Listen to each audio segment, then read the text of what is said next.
दिल्ली कांग्रेस के कई बड़े नेताओं ने चुनाव लड़ने से मना कर दिया। अलका लांबा ने चुनाव लड़ने से मना किया। कांग्रेस हाईकमान ने ऐसे नेताओं के नाम मांगे हैं। राहुल गांधी ने मांगी है चुनाव नहीं लड़ने वाले नेताओं की रिपोर्ट।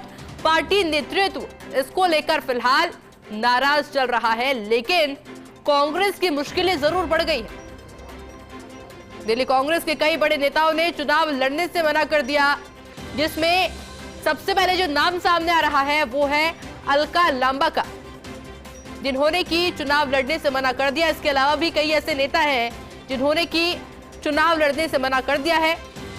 कांग्रेस हाईकमान ने अब ऐसे नेताओं के नाम मांगे हैं। साथ ही राहुल गांधी ने भी चुनाव नहीं लड़ने वाले नेताओं की रिपोर्ट मांगी है और पार्टी नेतृत्व फिलहाल इसको लेकर नाराज बताया जा रहा है। मेरे साथ सहयोगी दिनेश डांगे जुड़ चुके हैं। दिनेश, वजह क्या कुछ सामने आ रही है? कोई नाराजगी किसी प्रकार की? जी देखिए, एक तो दिल्ली के अंदर कांग्रेस जब शीला दीक्षित मुख्यमंत्री थी तब सरकार में थी, और उसके बाद 3 चुनाव हो चुके हैं और कांग्रेस सत्ता में नहीं है। यानी पिछले 2 विधानसभा चुनाव में तो 70 सीटों पर कांग्रेस पार्टी का खाता तक नहीं खुला।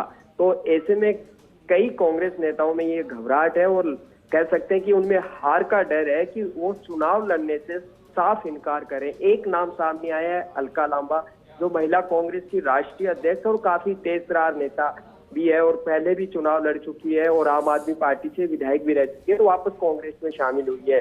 कल उनका नाम जो 26 उम्मीदवारों की सूची जारी हुई तब उनका नाम लगभग उसमें तय था, लेकिन उन्होंने साफ यहाँ पर मना कर दिया। कांग्रेस पार्टी उनको जो कालका विधानसभा सीट है जहां दिल्ली की सीएम आतिशी है, वो वहां से चुनाव लड़ रही है, उनके सामने उनको चुनाव लड़ने का प्रस्ताव दिया, लेकिन अलका लांबा ने चुनाव लड़ने से मना कर दिया। इसके अलावा कई और भी दिग्गज और बड़े नेता है जो दिल्ली विधानसभा चुनाव का नहीं लड़ना चाहते। तब प्रदेश अध्यक्ष, प्रभारी और अन्य नेताओं ने हाईकमान को इसके बारे में बताया, तो हाईकमान इस बात से काफी नाराज हुआ और खास तौर से राहुल गांधी ने इस मामले में एक रिपोर्ट तलब की है कि कितने नेता है, कितनी संख्या है जो चुनाव नहीं लड़ना चाहते। साथ ही उन्होंने कहा राष्ट्रीय अध्यक्ष मल्लिकार्जुन खड़गे को भी उनके नाम भेजे जाए और पार्टी की तरफ से, हाईकमान की तरफ से साफ उनको मैसेज होगा कि आज हम संकट के दौर से गुजर रहे हैं। नो डाउट कांग्रेस की स्थिति वहाँ काफी खराब है। कांग्रेस पार्टी मुकाबले में आने के लिए संघर्ष कर रही है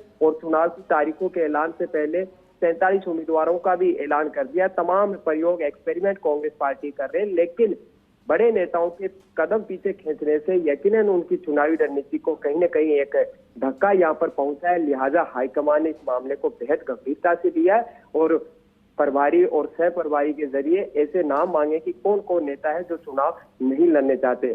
सूत्रों के हवाले से उन्हें साफ मैसेज दिया जाएगा कि आपको चुनाव लड़ना होगा। अगर आप चुनाव नहीं लड़ते तो आगे भी पार्टी आपको किसी और पद को देने की या कोई और मौका देने की जो है बिल्कुल फिर कह सकते हैं कि रिस्क नहीं लेगी, आपको कोई पद नहीं देगी। तो कितना इससे चेतावनी का असर पड़ता है, किस तरह एक्शन लिया जाता है और आगे जो आने वाली सूचियां है उसमें बड़े नेताओं के नाम सामने आते नहीं, लेकिन पार्टी डैमेज कंट्रोल में जुट गई और एक बड़ा मैसेज भी, गलत मैसेज यहाँ पर गया है कि हार के डर से कांग्रेस के जो बड़े नेता है वो चुनावी रण छोड़कर ही पहले भाग रहे हैं। तो हाईकमान ने इसको बेहद गंभीरता से लिया। अभी एक नाम अलका लांबा का सामने आया, कुछ और भी नाम है, बताया जा रहा है करीब 1 दर्जन के आसपास नेता है जो पहले विधायक रह चुके हैं या दिल्ली में काफी वो दमखम रखते हैं, लेकिन जिस तरह आप पार्टी और बीजेपी वहाँ मुख्य मुकाबले में दिख रही है, तो ऐसे में कांग्रेस नेताओं को ये लग रहा है कि चुनाव लड़ने का कोई यहाँ पर मतलब नहीं है, लेकिन नहीं लड़ते हैं और उससे एक गलत मैसेज आता है, क्योंकि कांग्रेस एक बहुत पुरानी बिल्कुल पार्टी है। दिनेश, बहुत बहुत शुक्रिया आपके तमाम जानकारी के लिए।